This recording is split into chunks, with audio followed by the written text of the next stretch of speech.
Hello everyone, स्वागत है आपका सोशियोलॉजी नेट अचीव में।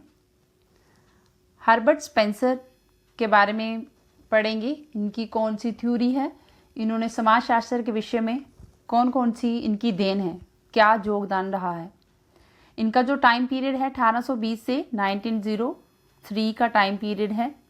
27 अप्रैल 1820 में इनका जन्म हुआ इंग्लैंड के शहर डर्बी में। जो हर्बर्ट स्पेंसर हैं, इन्होंने अगस्त कॉम्टे के कार्य को आगे बढ़ाने का श्रेय मिला है इनको। इन्होंने जो अगस्त कॉम्टे हैं, उनको समाजशास्त्र का जनक कहा जाता है। अगस्त कॉम्टे को समाजशास्त्र का जनक कहा जाता है। समाजशास्त्र की जो शुरुआत है वो अगस्त कॉम्टे ने की है और उसको और ज़्यादा आगे बढ़ाने का जो श्रेय है वो हर्बर्ट स्पेंसर को दिया जाता है। हर्बर्ट स्पेंसर जो है वो प्रकार्यवादी हैं। इन्होंने जो अगस्त कॉम्टे हैं, उन्होंने समाजशास्त्र की रचना की है, समाजशास्त्र को बनाया है कि समाजशास्त्र क्या है। उसमें जो फंक्शनलिज्म का जो श्रेय है वो हर्बर्ट स्पेंसर को जाता है। कॉम्टे ने समाजशास्त्र के, ऐसा बोला जाता है कि जो कॉम्टे ने समाजशास्त्र का नक्शा बनाया, जो पैराडाइम बनाया है, उसमें रंग भरने का कार्य किसने किया है? स्पेंसर ने किया है। स्पेंसर ने समाज की संरचना के बारे में बताया है। समाज की संरचना, कैसे समाज का इवोल्यूशन हुआ, कैसे समाज का विकास हुआ, उसके बारे में हर्बर्ट स्पेंसर कहते हैं। तो जो समाजशास्त्र के जनक हैं अगस्त कॉम्टे, और उसको आगे बढ़ाने का श्रेय जाता है हर्बर्ट स्पेंसर को। इसी तरह जो इमाइल दुर्खिम हैं, उनको आधुनिक समाजशास्त्रीय सिद्धांत का जनक कहा जाता है। जो हर्बर्ट स्पेंसर हैं, उन्होंने अगस्त कॉम्टे के वो समकालीन थे, उनके कंटेम्पररी थे। जो अगस्त कॉम्टे हैं, जब अगस्त कॉम्टे थे उनके साथ ही कंटेम्पररी मतलब समकालीन, मतलब कि उन्हीं के टाइम पीरियड के समय हर्बर्ट स्पेंसर भी थे। समाजशास्त्र के कई ऐसे महत्वपूर्ण विचारों का योगदान दिया है उन्होंने, हर्बर्ट स्पेंसर ने। कॉम्टे की तरह वह भी समाजशास्त्र को समाज के विज्ञान के रूप में स्थापित करने का प्रयास कर रहे थे। अगस्त कॉम्टे ने समाजशास्त्र को एक विज्ञान के रूप में स्थापित किया है। वैसे ही हर्बर्ट स्पेंसर ने भी अपने जो योगदान दिया है, जो समाज की संरचना की व्याख्या की है, समाज का इवोल्यूशन कैसे हुआ, कैसे समाज का विकास हुआ, उसको वैज्ञानिक तरीके से बताने की कोशिश की है, वैज्ञानिक तरीके से समझाया है। और इसी तरह से उन्होंने समाजशास्त्र में समाज को एक विज्ञान के रूप में स्थापित करने का उनको श्रेय जाता है। इनके कुछ वर्क हैं, जो काम इन्होंने किए हर्बर्ट स्पेंसर ने। पहला है जो उनकी बुक है, जो कृतियां हैं, फर्स्ट है फर्स्ट प्रिंसिपल। जो उनकी पुस्तक है फर्स्ट प्रिंसिपल, जो कि 1862 में लिखी है। प्रिंसिपल्स ऑफ बायोलॉजी 1864-67 में। प्रिंसिपल ऑफ सोशियोलॉजी 1890 में। ये जो बुक हैं, इनके सन जो दिए हैं, इनको अच्छे से लर्न कर लेना, क्योंकि जो यूजीसी नेट है उस एग्ज़ाम में जब बुक के नाम पूछे जाते हैं, उनके वर्क पूछे जाते हैं, तो उनके साथ उनका टाइम पीरियड जो है वो मैचिंग करने के लिए आता है। The man versus the state, the man versus the state 1884 में। ऑटोबायोग्राफी 1904 में।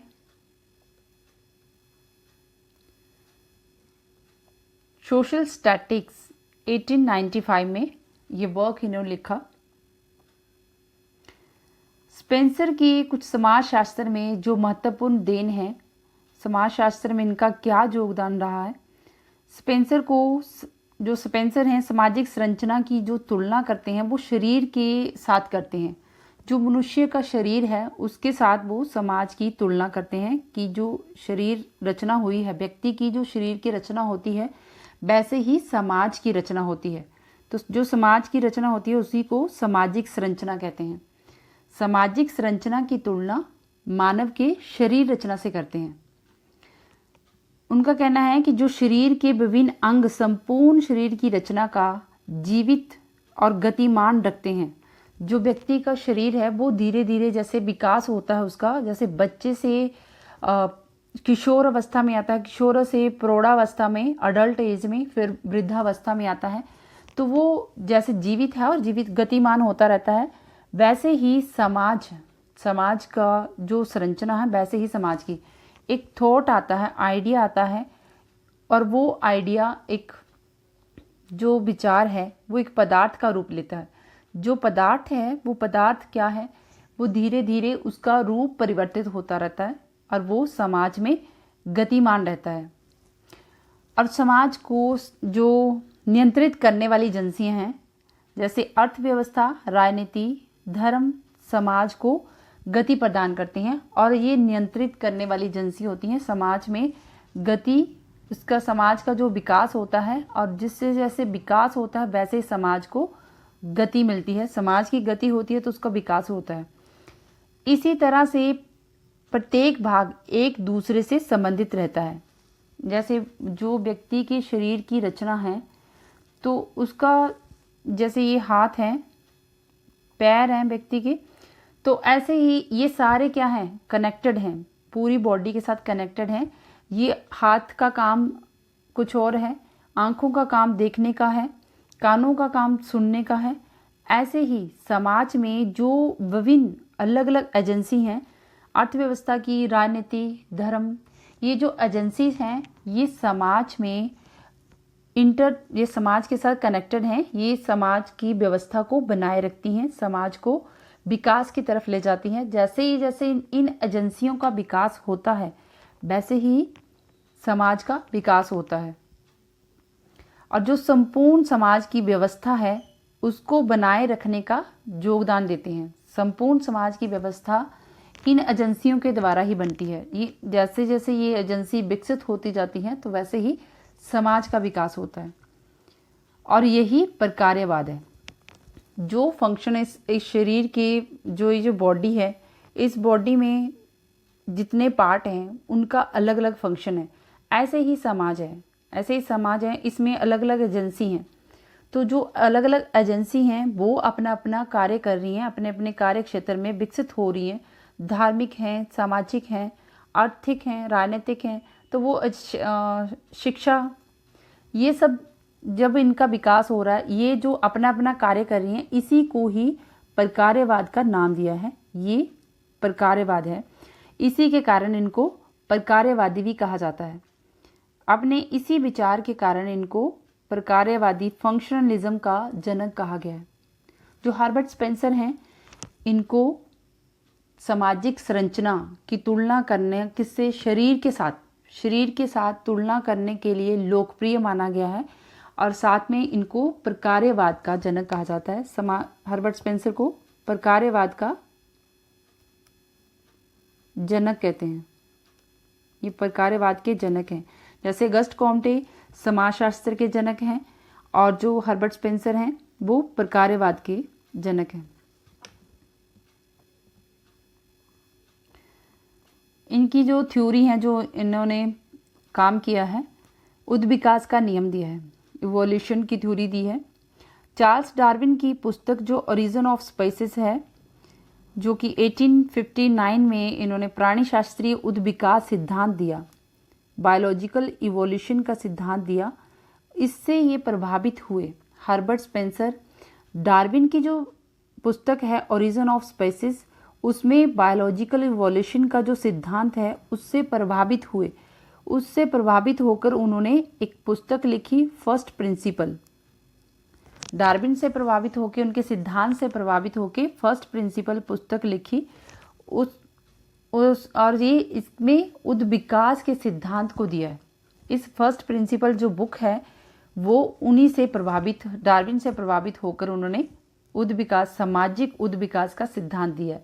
जो डार्विन है उन्होंने प्राणी शास्त्रीय बॉडी, जो जैसे बॉडी का जो उद्विकास होता है, एवोल्यूशन होता है, उसी से प्रभावित होकर इन्होंने सोशली इवोल्यूशन का सिद्धांत दिया है, सामाजिक उद्विकास का सिद्धांत प्रस्तुत किया है। स्पेंसर के अनुसार जो संसार है, पूरा संसार, वर्ल्ड, वो एक भौतिक जगत, जो कि भौतिक जगत है, वो एक पदार्थ और शक्ति के योग से बना है।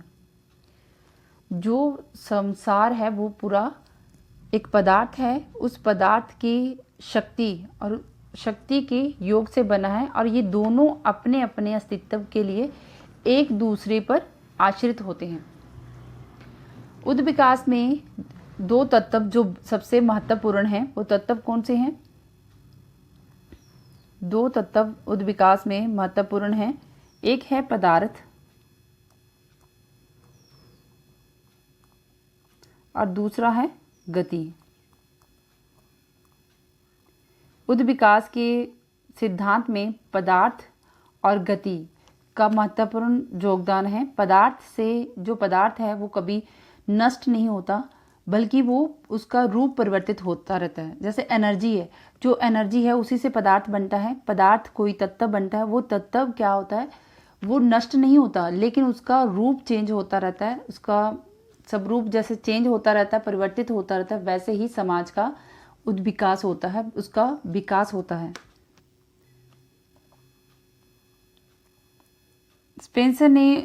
स्पेंसर का जो उद्विकास का सिद्धांत है वो 3 मान्यताओं पे आधारित है। जैसे शक्ति शाश्वत है, शक्ति शाश्वत वो वैसी ही है जैसे प्रेजेंट है, वो नष्ट नहीं होती है। और गतिमान है, शक्ति शाश्वत और गतिमान है, एनर्जी केवल इसका स्वरूप में परिवर्तित होता है। जो शक्ति जो पदार्थ है वो वैसा ही रहता है, उसका विनाश नहीं होता। पदार्थ का विनाश नहीं होता, लेकिन उसका रूप परिवर्तित हो जाता है। जैसे कोयला अगर जलता है तो कोयला जलकर राख बन जाता है, वो पदार्थ रहता है। कोयला जलकर राख बन जाता है, उसका जो रूप है वो परिवर्तित किस में हो गया है? राख में परिवर्तित हो गया। जैसे दूध है, जो दूध जिस तत्व से बना है, दूध से दही बना, दूध से दही बनता है, उसका रूप चेंज होकर दही में परिवर्तित हो गया। अब दही का जो रूप है वो तत्व वही रहा, पदार्थ वही रहा, अब उसका रूप चेंज होके किस में बदल गया है? मक्खन में। मक्खन से वो चेंज होके घी में परिवर्तित हो गया। तो ये हर्बर्ट स्पेंसर समझाते हैं कि जो पदार्थ है वो वैसा ही रहता है, उसका रूप बदलता है, वो गतिमान है, जो रूप है वो गतिमान है, उसका रूप परिवर्तित होता है। ऐसे ही समाज में समाज की जो परंपराएं प्रथाएं हैं उसका वो जो जड़ है वो वैसे ही रहती है, लेकिन उसमें परिवर्तन होता रहता है, परिवर्तित होती रहती है। समाज जो है, जैसे आदिम समाज है, वो धीरे धीरे जैसे विकास की तरफ बढ़ता है, उसमें परिवर्तन होता रहता है। तो ऐसे ही जैसे दूध से दही बनता है, दही से मक्खन, मक्खन से घी, तो ये पदार्थ है, तो पदार्थ से इसका रूप चेंज हो गया। प्रत्येक चीज में गति होती है, जो भी पदार्थ है उसमें गति पाई जाती है। स्पेंसर के अनुसार जो संसार की कोई भी वस्तु है वो जैव या अजैव का उद्विकास होता है। संसार में कोई भी वस्तु है उसका विकास जरूर होता है, उद्विकास जरूर होता है। ये प्रक्रिया जो है वो निरंतर चल रहती है। जैव इसमें जीव आते हैं, जैसे मनुष्य,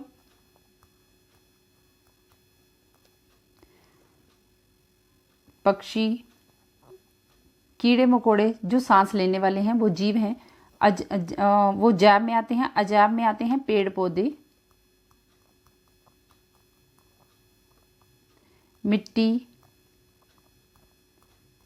पानी, ये सब इन चीज़ों का क्या है? इवोल्यूशन होता रहता है। हर्बर्ट स्पेंसर ने इस जो जैव और अजैव है संसार में प्रत्येक वस्तु, उनका क्या है? उद्विकास होता रहता है। मनुष्य का, पशु पक्षी जब वो भ्रूण होते हैं, भ्रूण से वो धीरे धीरे उनके बॉडी पार्ट्स बनते हैं, अंग बनते हैं, धीरे धीरे उनका विकास होता है, उनका उद्विकास होता है, फिर वो बच्चा बनता है, बच्चा से फिर वो जंग अवस्था में आते हैं। तो ऐसे ही पेड़ पौधे पहले छोटा सा होता है, फिर धीरे धीरे उसका विकास होता है, तो वो उसमें टहनी, शाखाएं, उसके फल फूल जो भी लगता है, तो उसका उद्विकास होता है। तो हर्बर्ट स्पेंसर ये बताने की कोशिश करते हैं कि संसार में कोई भी वस्तु है तो उसका उद्विकास होता ही है। ऐसे ही सामाजिक संरचना का विकास होता है। उद्विकास को परिभाषित करते हुए स्पेंसर लिखते हैं कि जो उद्विकास पदार्थ का समन्वय उससे संबंधित गति है। जो पदार्थ है वो गति से संबंधित है, क्योंकि उद विकास में दो तत्व बहुत ज़रूरी हैं, एक पदार्थ और गति।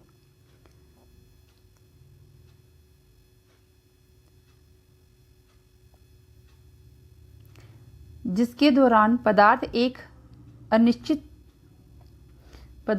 अनिश्चित असंबद्ध समानता जैसे भ्रूण से निश्चित संबंध भिन्नता में बदलता है।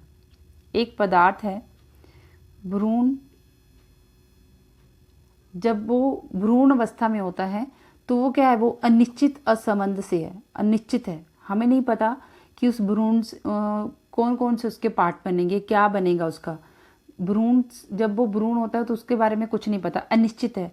अनिश्चित से वो कहाँ जाता है, निश्चित की तरफ जाता है, कि उसके जब पार्ट बनना शुरू होते हैं, धीरे धीरे उसकी आंखें, कान, नाक बनना शुरू होता है 3-4 महीने में।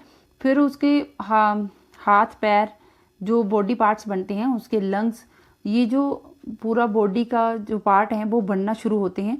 तो वो अनिश्चित से निश्चित की तरफ आते हैं। असंबद्ध मतलब जब वो भ्रूण है तो वो सारा ही पूरा एक जैसा ही है, उसमें कुछ भी पता नहीं है उसमें किससे क्या संबंध है। तो धीरे धीरे उसका संबंध पता चलने लगता है कि यहाँ पर उसके हाथ हैं, यहाँ पर उसके पैर हैं, तो उसमें संबंध दिखाई देता है। उसके बीच में जो शरीर की संरचना बनती है तो संबंध दिखाई देता है। समानता, पहले वो पूर्णतः समान होता है, हर तरफ से समान होता है, कुछ नहीं पता। अब धीरे धीरे उसमें असमानता आ जाती है, जैसे उसके हाथ बन गए, पैर बन गए, तो वो अलग अलग हैं। उसकी आंख, कान, नाक, तो वो आंख के जैसे पैर नहीं है, पैर के जैसे हाथ नहीं है, तो वो उसमें क्या आ जाती है, असमानता आ जाती है।